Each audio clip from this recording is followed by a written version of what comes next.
Welcome to NFT Rebels, the podcast where technology, creativity, education, and non-fungible experiences meet each other. It's me, Annie Alexander, and in each episode, me and the Rebels will have a real unscripted talk, share genuine opinions, and show raw emotions. Should we start?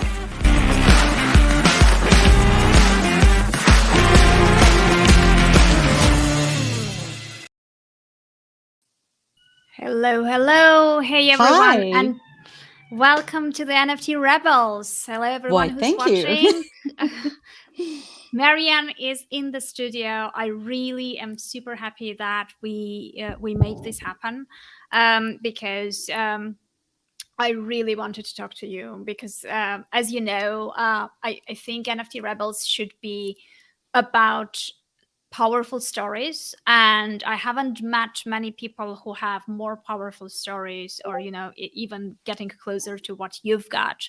And I think that story is powerful not only because it's very extreme, but I also think that it's very inspiring, and inspiration is something that we need in this space, because as artists, we're all very vulnerable. We all have self-doubts. We always are kind of, feeling that our art is not complete yet. It's not good enough, et cetera, et cetera, et cetera. So I think, you're probably the best person to talk about this. So welcome to the show.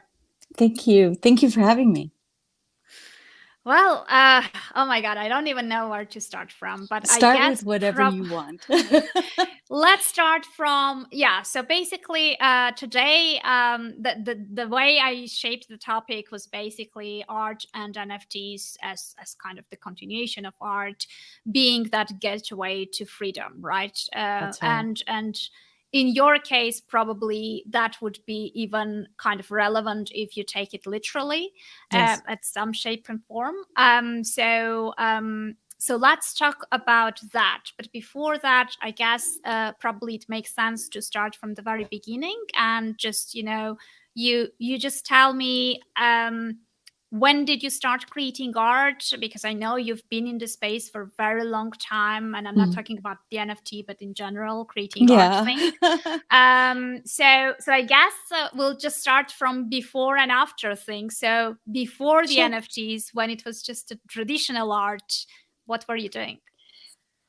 I actually started in a multimedia company 20 years ago, and I was doing limited digital work and paintings. I knew that I had an ability, but I didn't know if I was good enough to earn a living at it. And I think that's something that virtually all artists go through.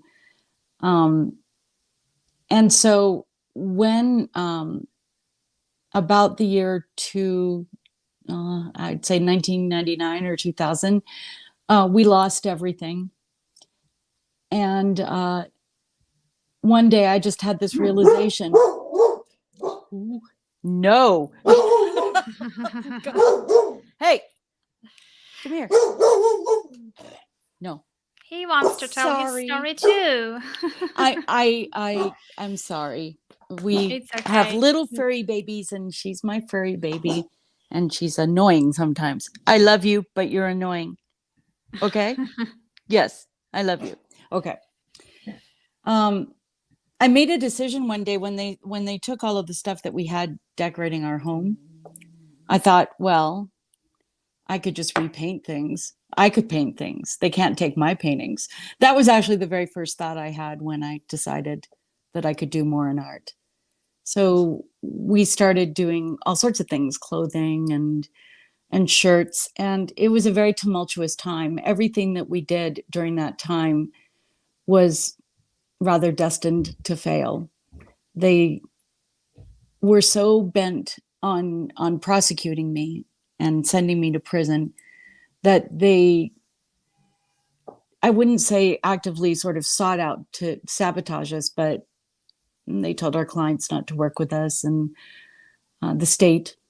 And they took our money and froze our assets, and we couldn't pay our contractors, and we couldn't pay for our supplies, and it was really frustrating. I got charged with a whole bevy of charges, almost 90, and possibly even more than that. And in the state of Arizona, when you own a company or when you're the head of a corporation, you are responsible for everything that happens in that corporation, whether you personally did those things or not. And I hired a man who was dishonest. Mm-hmm. And it was very difficult to understand the nature of the charges, because when it was reported in the press and sometimes by the state itself, at least in the beginning, they would say, well, she did this and she did that. But actually, it wasn't me that did this or did that. It was the person I hired. However, it didn't matter.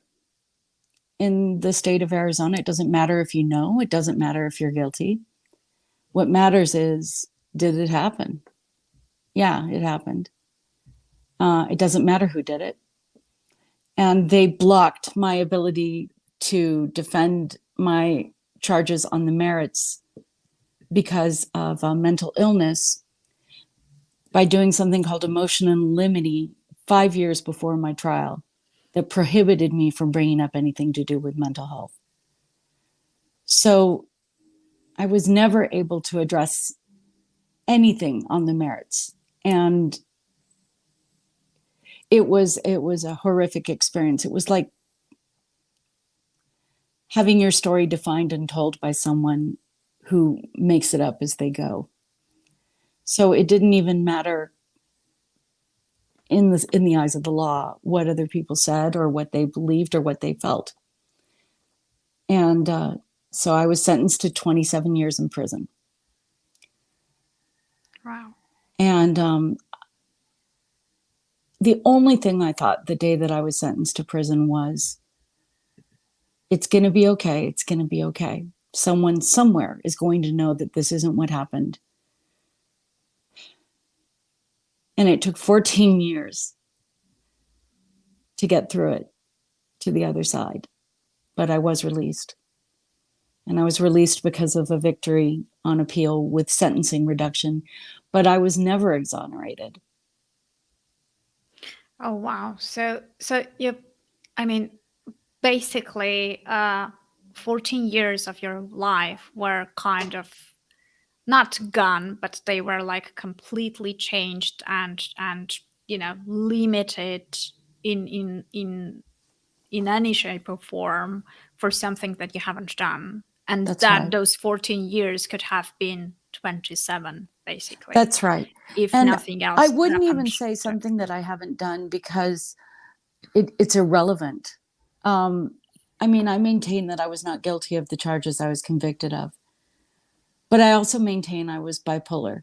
I am bipolar. I'm seriously mentally ill. I'm medicated. I need to be medicated. I'm one of those people that needs to be medicated for the rest of my life. And I accept that. But it's, geez, my apologies. Hold on. You're Can you getting a see me? call. Yes, Oh, always back. crap. I'm sorry. It's okay. Yeah, you're back. Oops. The beauty of live streaming, guys. We lost her, but I'm sure she'll be back. Such a bummer. There's no ideal solution, right? When you do Twitter Spaces, you get racked. When you do this, something happens. And now I have to entertain you somehow until she's back. So yeah, feel free to leave comments or something so I can see what you're saying to make sure I'm not completely alone. Let me message her. Let's see what's going on. Oh dear. But I guess it's always better this way than the other way around. Oh, sorry. It's okay. It's fine. It happens. This is not the first time, so it's okay. I put my It's much worse when I'm dropping off because then the guests don't know what to do. So yeah, all good. So all I was Um, going to say to return to that is that I made so many bad decisions and I made so many unwise decisions with the way I spent money and the way that I viewed things. It would have been different had I been on medication. So this experience, this period of time, and that gross gullibility, just the disgusting sense of gullibility, will not be present if I'm properly medicated. So I know I need to be medicated the rest of my life. And I say that because at closing, when the prosecutor was doing his closing, he kept saying a reasonable person would not think this. A reasonable person wouldn't have spent this money. A reasonable person would have said something was wrong. But the thing is, Ani, I wasn't a reasonable person. I was a mentally ill person. And I was not allowed to tell the jury that. And that was the crux of it, that that in America they criminalize symptoms, because all of the examples of my guilt at closing were my symptoms. Acceptable symptoms by the American Psychiatric Association, and recognized symptoms of bipolar and obsessive compulsive disorder, both of which I have. So it's much more complex than just a simple statement of saying I didn't do it because I I was ill and I made poor decisions that compounded the problems, I guess is the heart and soul of what I'm saying. And I think it's important to talk about that honestly, because there are so many people in this world who are mentally ill and they're told they're bad people, or they're told that they're criminals, or they're told that they're not good. And they're diminished and they're less of a person because they're mentally ill. And it shouldn't be like that. It's no uh, different than someone who's diabetic. no, I totally agree with you. And now you're adding another layer that makes the whole situation even more complex because initially it was already hard enough to be a quote unquote reasonable person, if there Yeah. is something like that, but like being a reasonable person and being in jail for 13 years, but Yes. being in your state and being in jail for 14 years, I mean, there is so much like additional challenge on top of everything else, which I think is pretty hard already. So It was. so yeah, I mean, let's try to understand.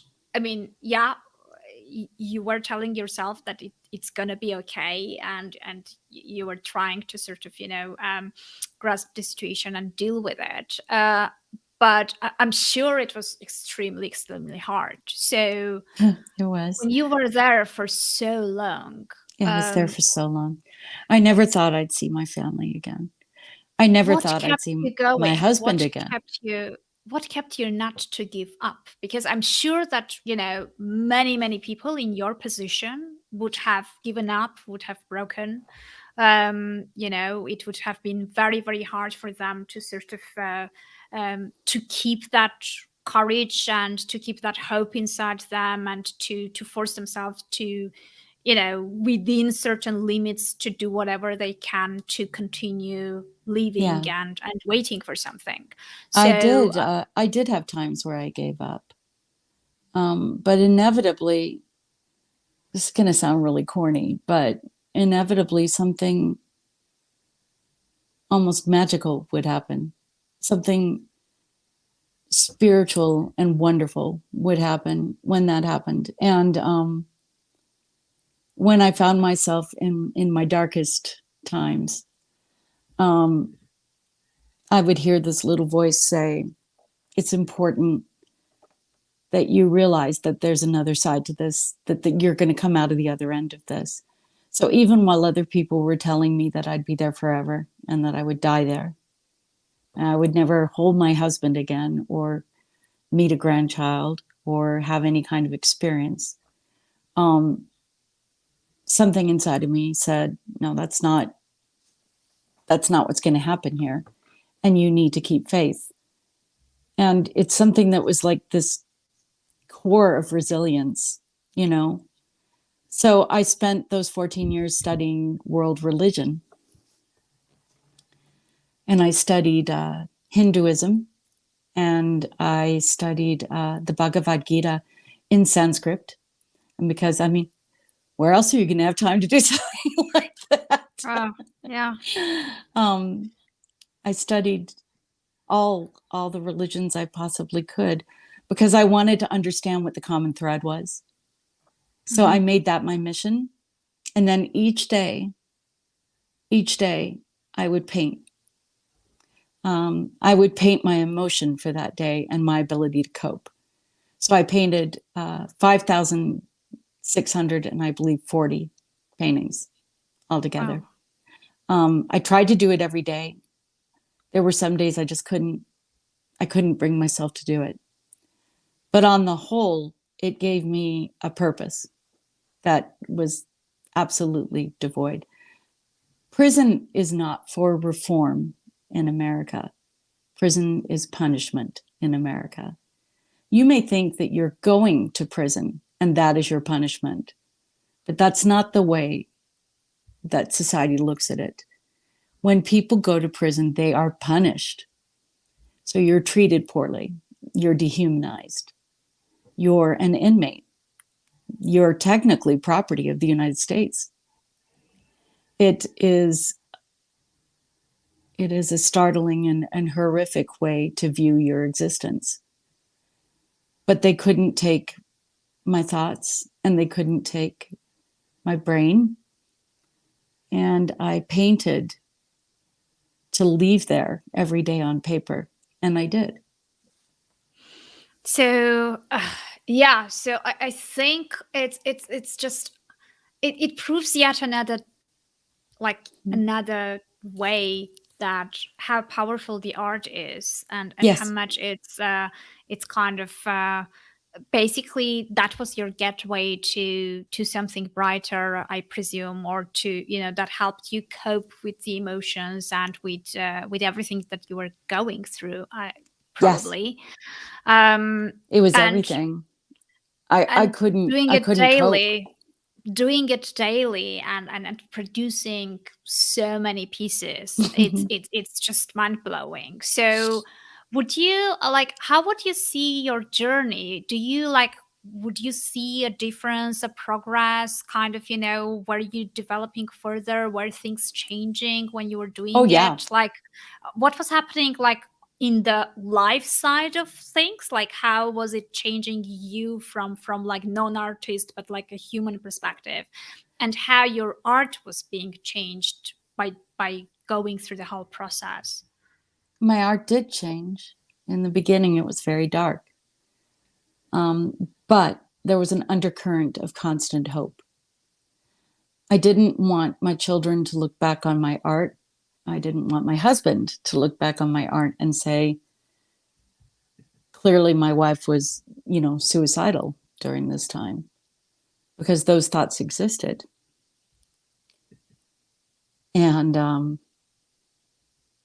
I wanted them to know that even as I struggled and even though I floundered, um, that ultimately it would be represented as hope in my paintings.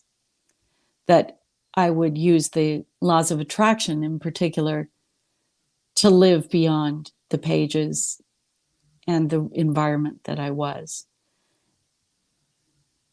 It was a whole different level of existence. And, you know, you're not allowed to hug there, but girls sometimes do. And you're not allowed to form a close friendship there, but obviously people do. And the food is inedible, so you get sick. And I think I read a statistic that 30% of the people in Arizona that were in prison had cancer.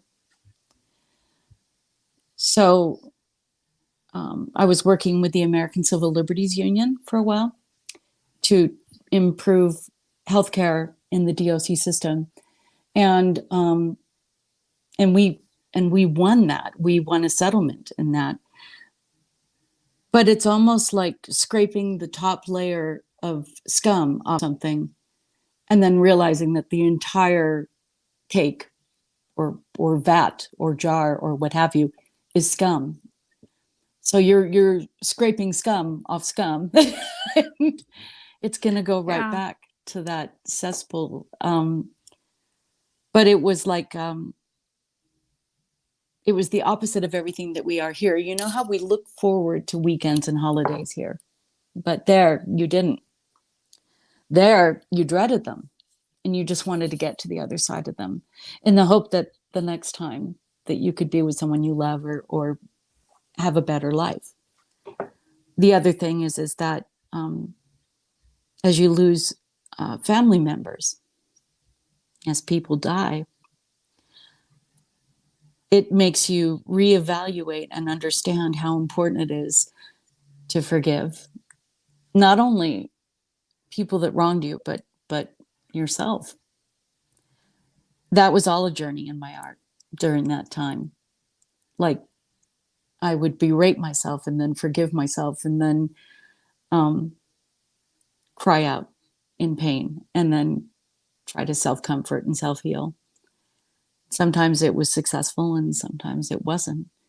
But I would get up again the next day and keep going until I did.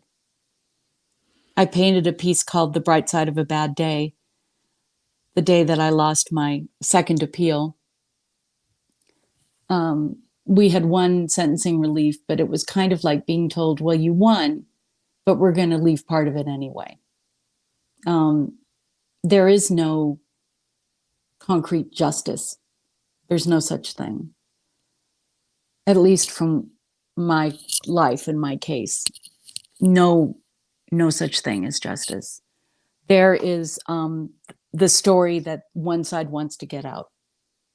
And then that determines whether or not that's going to be the accurate story that the public is told. And then they make a decision about that, and that's it. It doesn't matter what the facts are. It doesn't matter what the truth is. Mm-hmm.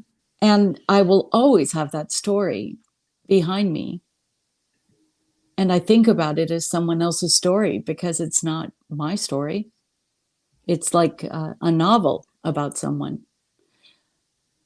So that struggle of duality, that struggle for finding out who I am and understanding who I am, all of that was in all of the work that I did. You'll see duality again and again and again, because it all came down to the day and the night and the happy and the tragic and the sad and the more sad. And it was suffocating. And I made a decision to fight back. And it was the right decision, but it was an agonizing decision because it made everyone's lives harder. Yeah, but it was worth it, obviously, because we're It, talking to you now, and you're out, you're in a way better state, and yes, you're able to talk about it and to share your story, which too requires courage, right? It's not just going through the whole mm-hmm. thing, but also talking and about it and reliving it over and over again is another thing that you're going through. So Yeah, you're right. when you yeah, when you go back to the art, and like all these pieces are basically kind of illustrating and showing your journey, your internal journey, and your whole story during those years. um many artists kind of, there are different discussions about how much of your art you actually need to explain and whether the Mm-hmm. art should talk for itself. So when you're looking at your pieces, like, do you think that you need the backstories and you need explanations so people can sort of perceive it the right way? Or do you think that just by looking at the piece, they will get similar feelings that you were just putting out there? I think on the most part, people can judge how I'm feeling by looking at my work, and that they get that. But I did feel that need to add a layer to it. So I started writing a poem about each piece so that you could Hmm. understand what I felt that day. And it really wasn't always poetry. Sometimes it was just prose. Um, Hmm. but I felt that it gave it a layer that wouldn't have otherwise had been there. So it wasn't that someone needed to understand the situation or the story. It was that someone needed to specifically understand, this is what I felt this day. This is what happened this day. And this is why I felt this on this day. Got it. Yeah. So after so many years, once you were finally out, I know there is like, it's also hard to adjust back to life, right? After so many Oh, yeah. years of being closed up, uh, going back to life, I presume is not a very easy. It's another journey and another adjustment to make, and probably I don't even know whether you were going out as a different person or the same person, but like, I'm sure there have been loads of kind of transformations during the whole journey, and then you got out. um I am a and more anxious what person for sure. I'm more I'm I'm so anxious. It's one of the things I'm really working on through therapy, because I get this almost spiraling bipolar anxiety, OCD, where it just descends in my mind into this panic, Oh, is this okay? Wait, is this really happening? Oh, no, no, no. Am I being paranoid, or is this actually something that I do need to be concerned about? And while I think that those qualities in my chemistry help me be a more effective artist, they're still difficult to live with.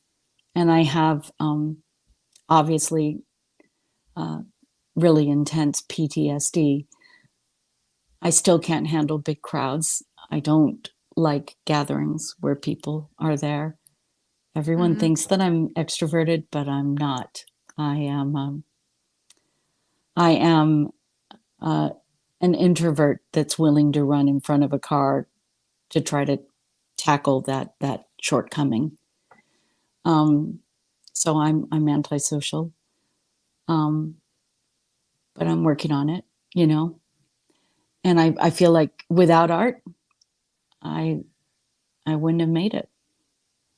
It I Yeah, I believe you. I can imagine that because I remember I had a not similar interview because like everyone's stories are very very different. But many years ago, probably about 7 years ago, I interviewed a writer who was a suicidal, and she told me that she started writing at that dark time, and writing actually saved her life.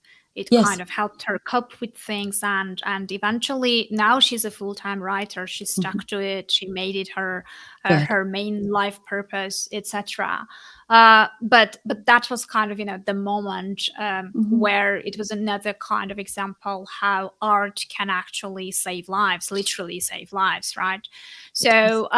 So in your case, I'm sure it played a big role in you going through the whole thing, and basically coming out as a winner at the other side of the story. Once you were out, how did the role of the art in your life did it transform? Was it equally essentially strong, or like did something change in terms of what art was for you, and did you continue painting every single day, or did anything change in that respect? When I first came home, I did um, oh my gosh, upwards of 500 portraits. Wow. I paint hyper realism portraits, and I love painting people. I loved gifting photographs and paintings uh, to people who had lost loved ones. I loved giving work to charity and to people that were less fortunate. That was, I didn't have much else to give, so that was a way to give back and to be grateful. my work did change. Um, I became not so much pouring my heart onto the paper in order to wake up the next day and make it through the day, but instead wanting to pour my heart out and tell them this is how I survived. Does that make sense? Yeah. I No, no, it does. I wanted to give a testament to the reasons I kept going, and love kept me going.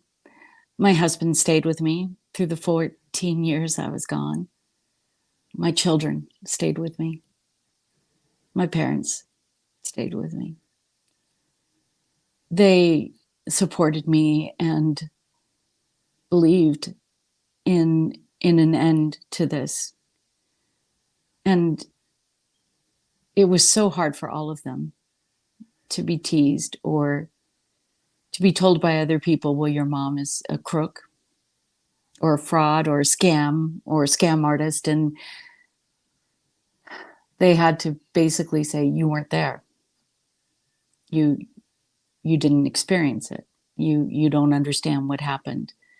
But when you're a kid, that's not something that you should have to explain. Now No, they're grown up. absolutely. My work reflected that desperation to matter beyond those walls, to do something that would help someone. Now my work is just gratitude for making it. And when I get anxious, I almost reprimand myself by saying, you are so lucky. You are so lucky to to have a family, to have what's left of my family. And Yeah, it changes the perspective, right? It changes like completely the way you see things, and priorities change. And yeah, oh I can yeah, imagine how, like, all these small ridiculous things we all kind of worry about or focus on, or yeah, try to achieve. From that perspective, I feel like they are all so tiny and unimportant, yeah. and all that, right? So I can only imagine like how the paradigm shifts were happening in your mind, from that side of things. I feel like I'm Let's authentic for the first time in my life. Um, that I was never good enough to be someone to be a person that someone would want to know just for who I am.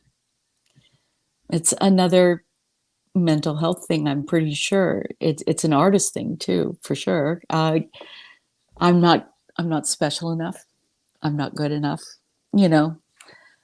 And now I realize I think I'm good enough. I am good enough. And more now, than that, I would say, way more than that. um, so yeah, it saved my life. And then coming out and having that art and then making something new of it with NFTs, it was kind of like adding a narrative that ran in tandem with that time that said, yes, I was there. I lived that. That was an awful time, but I kept going. And look at Yeah, this living painting, this new thing that's been created, because that is my illustration of what went on after it. it's very strong narrative. I totally agree with you. And let's segue to the, a more positive stage. Let's get to the times when you discovered the NFTs, because, like, Yes. we're still early. Many Yeah, we are. haven't even have no idea about this space. So like we're among ourselves, so we think it's many of us. But if you look at just the percentage or what fraction of the population we are, it's still very small. We're still very early. Yes. So tell me about your journey. Like, how did you discover the NFTs, and what made you attracted to them? Because it takes a bit of time to grasp the whole thing, right? So, Yeah, what was your journey towards that? my journey Towards was hilarious and wonderful. I was making fantastic money painting people, um, but I was creatively um, suffocated. You can't mhm. paint other people and express yourself. Yeah. It has to be so meticulous and so perfect. You know, that exact nose, those exact eyes, this, it's very meticulous work, and it's not creatively expressive. So I Mhm. found myself, I remember last year I had 45 paintings to do. and and I was going to finish by Christmas. And I remembered saying to myself, I need to find a way to get this kind of business with my own expression, my own work, my own creativity. So I sort of set a sight on doing that. But what really turned the table was it was in, I believe, late July, and I saw that article about Beeple that everybody saw, where he sold 5,000 every 69 million. days. Yeah. Yeah, 63 million, I think. Yeah. And I said, I painted 5,000 paint. I painted more than 5,000 paintings every day. You know, I should be in NFTs. I should do that. So I said to my husband, "Hey, I'm going to go ahead and go into NFTs." And he said, "You cannot do that, because my husband is my balance for all of my Pollyanna optimism. He is my devil's advocate, um, aka Killjoy." And he said, "You cannot do that. You know nothing about that, and you have a good income right now, and many people do not. Are you really going to throw that income away on something that you know nothing about?" And I said, "You watch, because I'm going to kill it. I'm going to kill it. You're I challenging the love that wrong woman mindset. here." So I announced on Twitter, you know what? I'm going to stop doing traditional art as my main platform, and I'm going to do NFTs. And the next day, I was called by Bloomberg Magazine and asked to do an interview. My husband said, "This is really unfair. The universe is not funny, because here I am telling you, you know nothing. And on your very first day of knowing nothing, you're going to be interviewed by Bloomberg." I was like, "Yeah, because it's a sign that I'm going in the right direction." Did I know anything? No, I knew nothing. But that's why they wanted to interview me. What makes a person who knows nothing about NFTs decide to drop everything and go into them? Yeah. That was my first Yeah. article. Um, and then since then, I've sold 65 on major platforms, and probably 40 on the minor platforms, and collectibles and things like that. Possibly as much as 140. I can't recall for sure, but you would think that I would be rolling in the dough, right? I'm not. Because of gas. Because of gas, Annie. Annie, I I made, feel your pain. I'm sure everyone who's listening or watching to this, we've oh, all gone through the whole thing, keeping refreshing to find the right hour, waking up at oh night my to find the God. right hour. It's just not happening. I So spent I totally over get that. $35,000 on minting, listing, and gas. And Yeah. I don't think I've ever spent that amount of money on anything Yeah, that I mean, was paint and brushes intangible. would, yeah, Yeah. paint and brushes would have been much, much cheaper, right? Yeah, I So know. it got to the point where I wasn't even making a profit anymore. Mhm. So I started raising my floor, because I realized when people sold my work, they sold it. Oh my gosh, I had quite a few people buy at 0.15 and sell for 0.9. So they were making a killing, and I just decided that it's okay to raise my floor. a bit, Yeah. but then we hit the down market. So of course, even though it's not a reflection on the work I'm doing or on me as an artist, nor is it a reflection on you or anyone else in the market, it affects you at your core when you don't have a sale for a while. That, you know, It does, because I think, like, most of the artists who, like you, have sort of given up what you were doing and went all in into this space and kind of betted everything here. Obviously, when things slow down, there is this panic mode, there is this anxiety, because you don't know how it's going to go later on, right? Because the thing right. is, although we know that it's the future, we don't know when that future is coming, right? So it's like you don't know Yeah. how long you're going to just need to go through this. And plus, loads of things are quite unpredictable and illogical. So I Yes. can totally get that feeling when things slow down, why people are feeling very anxious, because it's hard. I mean, selling art, I think, mentally is hard as well, because for It many is. artists, selling is associated with something not so nice, with more like artists are not business people, right? So for No. many, it's like two completely separate things. No, And we are in the not. NFT space, you basically, yeah, but in this space, you're pretty much everything. You're the artist, and you're the marketer, and you're the salesperson, and you're Yes. your PR person, and the Yes. only way to make it is basically to do everything, right? At least in the beginning, until you can have some help. But that's the hard part. And many people are just mentally not comfortable with that whole thing. They are like, oh, this is piece of my soul. How do I put a price tag to it, right? No, um you're absolutely so right. uh, so it's a challenge.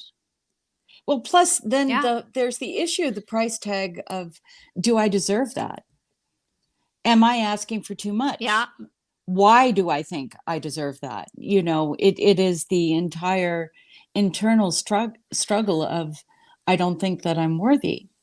And even someone like me who's had many sales, I think on cryptoart.io, it shows I've sold 141, but that includes some duplicates, like some Mm. collectibles, you know? Yeah. Um, I still look at that and say, do I deserve that? I have a hard time believing that I deserve that. That's I that is a Well, I'm subconscious thing. officially telling you do. So No. if that makes any difference, you do. Thank But you. but I get it. Like it. You can go to extremes with this, right? It's like it's so much like mind work going on in this whole space, because like there are some artists who have self doubts and kind of thinking about whether they deserve it or not, like you. And Yeah. in most cases, from my experience, those are the artists who actually deserve it. Um, and then there is another group who kind of compares themselves with all these high Uh, priced artists, and they're like, oh, I can do that too. Like, it's not a big deal. Why am I not getting that amount? Like, I should put my prices higher to, because it's something similar that I'm doing as well. So it's so hard to keep the right balance and to sort of objectively try to evaluate whatever it is. So I guess, it's I don't know. true.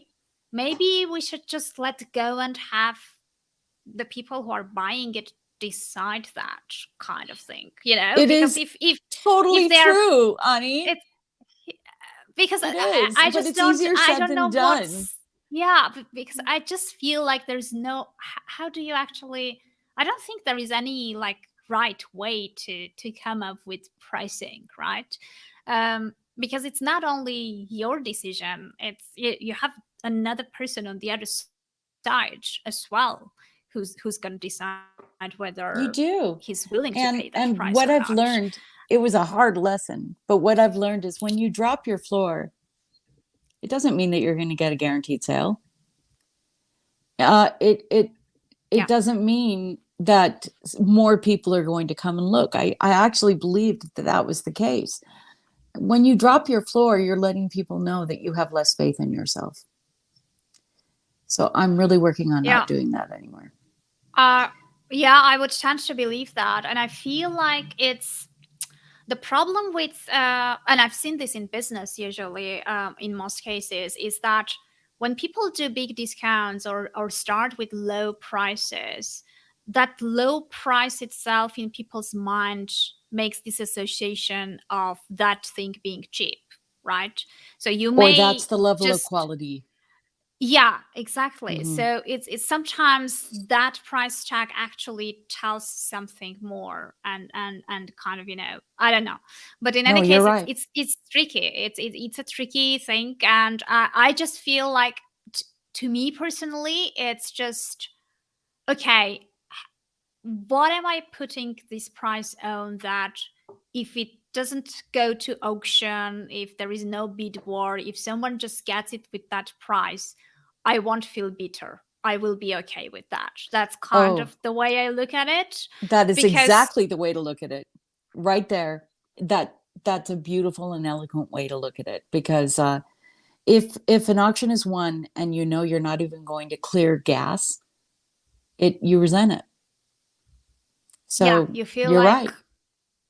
yeah, you'd rather gift it and pay less gas and transfer it to someone's wallet instead, Holy right? moly, If you look at, 100%. I have four pieces that are up right now, and they're really good pieces, and I would prefer not to burn them. Um, but I just wake up every day and I say, well, today it didn't sell. And some of them are down to either 0.15 or zero point 0.2, and probably the best work I've done in a really long time. And I just got to remind myself every day, this is a recovering market right now, you know? it is.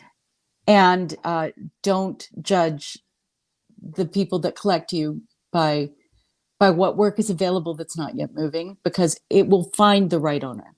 It will Oh, find that person that connects with it. I totally agree with you, because I mean, I'm coming from the writing background, right? So I sort of, I've been, about 10 years ago, I kind of started, my very first podcast was about writing. So I started from the self-publishing kind of sphere, right?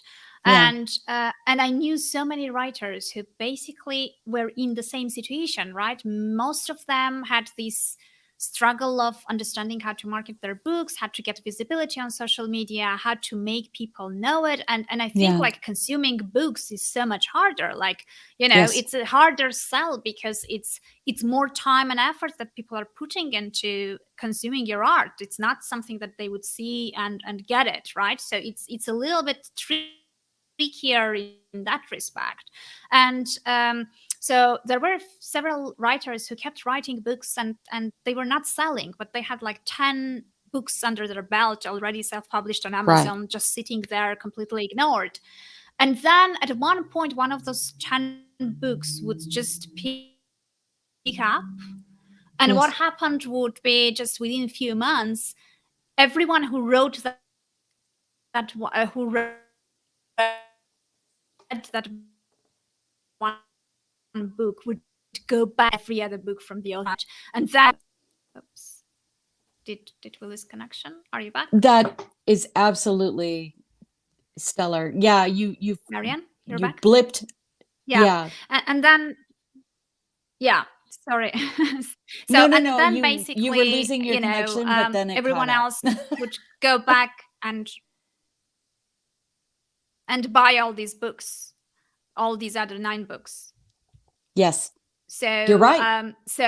uh, I keep telling artists that, what all this time and effort that you're putting into something, and all these unsold pieces, they are not in vain. They are not lost. You shouldn't look at it like something that is gone and you missed the chance and that's it. Because eventually, later on the long term, people are going to go back and try to look. I mean, Beeple was selling his pieces $1 a piece I remember. before he blew up.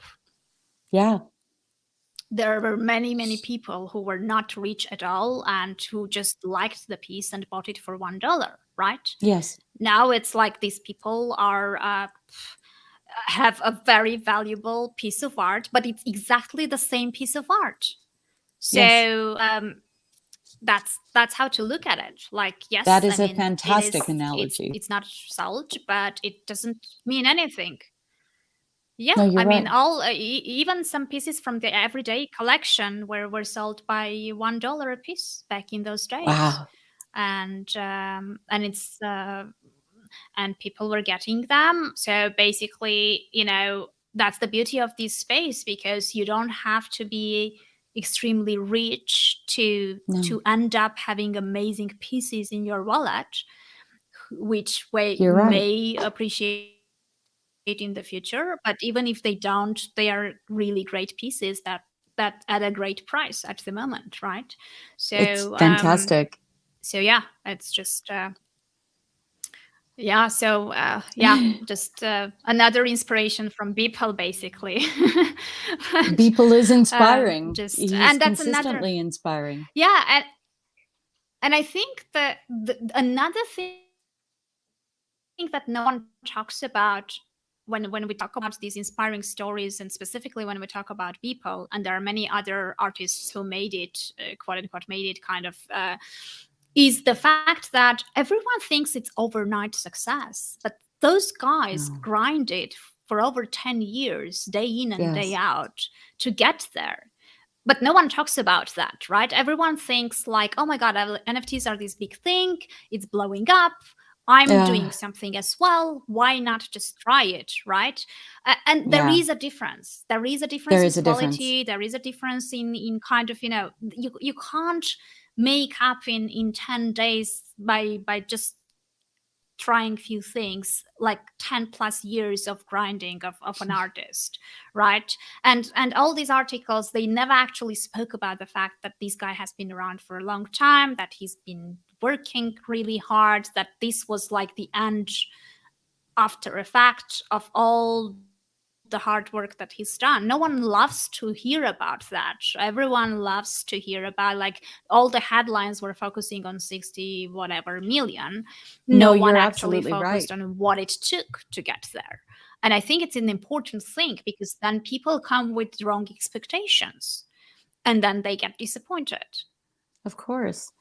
I worked every day for, almost 14 years. Um, I mean, 5,600 pieces. But people look at it and think, well, how did you develop this technique? Why is it so easy for you? No, it's not easy. I did a lot of the grunt work back then, Um, No, nothing is those easy. Nothing worth, no, worth fighting for is not easy. It's just I think that's the thing, like, get rich quick, overnight success, all these terms that are being fed to us, like, even uh, like that over positive way of showing things, and simplifying it and making it easier, and just, even when we give advice to each other, we're like, yeah, just yes, be active in the community. But like, what does it actually mean? It doesn't mean just, be on all the spaces and keep talking right and right and no, left, and just, it's not that. So we too are simplifying things sometimes, because we want mhm. people to probably think that it's that easy, that, we keep telling each other that we're all going to make it. But the problem is that no one talks about the fact that not all are going to make it. Yes, some will make it, but it's not all of us. It's, with the time, the things were going to change. We're just starting. We will spend time on Twitter Spaces, Yeah. but nobody's going to have perfect paths, and some of us are Uh-oh. going to make it, some of us are going to make it. So it's You're going to make it. Do you want to know who's going to make and it? I uh, The people who put in the work, who? the maintenance. You can't plant a flower garden, give it no water, and Yeah, expect it to bloom. You know, we're going to make it because we're yeah. watering our plants. Yeah, no, I agree that it takes dedication, it takes persistence. I think the people are gonna make those people are gonna make it who in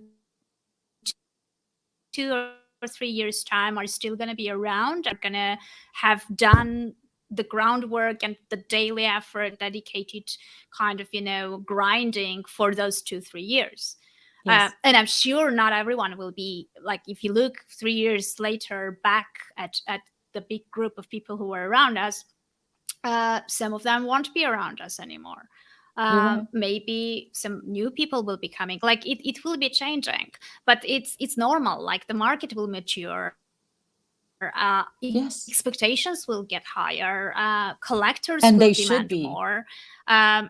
Maybe there will be more need for utility of the NFTs. They should do a bit more than just be the art piece. Maybe they should be, I don't know. But all I'm saying is it all takes kind of hard work.